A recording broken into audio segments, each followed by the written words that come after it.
Bonjour à tous. Aujourd'hui, je vais partager avec vous une recette que j'ai appelée croustille douce. Alors, vous la préparerez avec 6 œufs, 50 g de farine de riz, 50 g de poudre d'amande, un peu de piment en poudre assez fort, une pincée de sel et il vous faut surtout une patate douce, 2 pommes, 3 petits oignons, une poignée de persil plat, 2 grosses poignées d'épinards frais et le jus d'un citron. Alors vous allez commencer par peler la patate douce et puis presser le citron. Et dans un saladier, vous mélangez le jus de citron et la patate douce. Alors moi, j'ai pas d'appareil pour râper ma patate douce, j'ai pris une grosse râpe et ça m'a pris à peu près 2 minutes de le faire. Par contre, ce qui était super, c'est que j'ai pu amalgamer les choses l'une après l'autre, tranquillement, et du coup, j'étais sûre que c'était vraiment bien amalgamé. Alors, l'effet du citron sur la patate douce, c'est la cuisson, tout simplement. Ça commence à cuire un tout petit peu. Après quoi, vous pouvez râper vos pommes, et donc le citron plus la pomme, et bien ça empêche l'oxydation, tout simplement. Et puis j'ai terminé par les oignons, parce que sinon j'aurais pleuré dès le début, et ça a été un petit peu désagréable.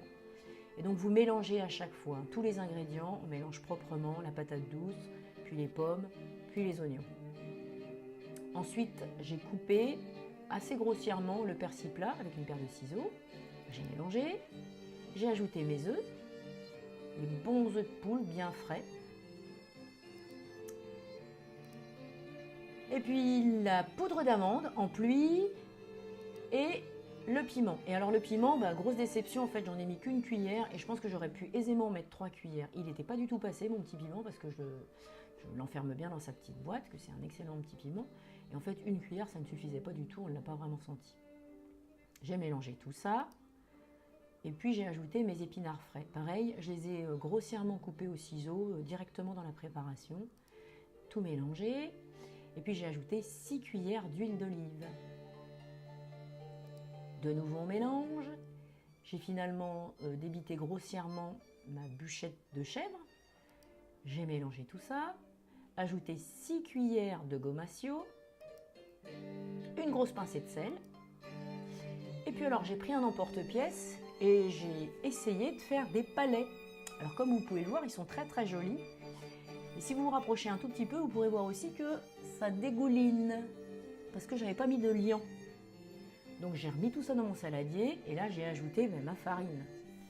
Donc la farine de riz, les 50 g de farine de riz, et ça a suffi en fait à maintenir mes palais, à les faire s'amalgamer davantage.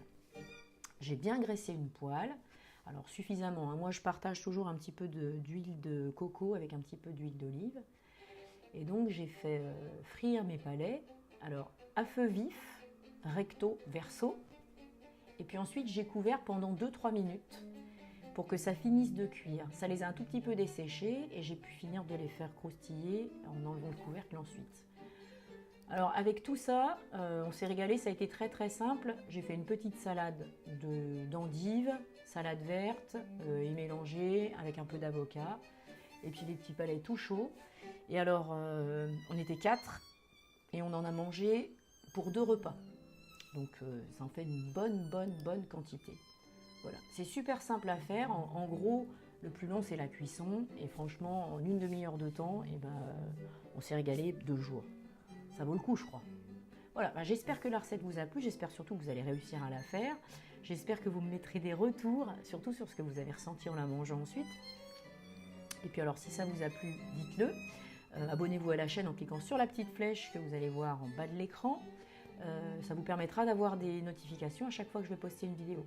Je pense que de temps en temps je vais poster des recettes parce que j'adore le faire, parce que j'adore les écrire sur le blog et que c'est aussi sympa de le faire en live comme ça. Voilà, je vous souhaite une belle journée. Au revoir.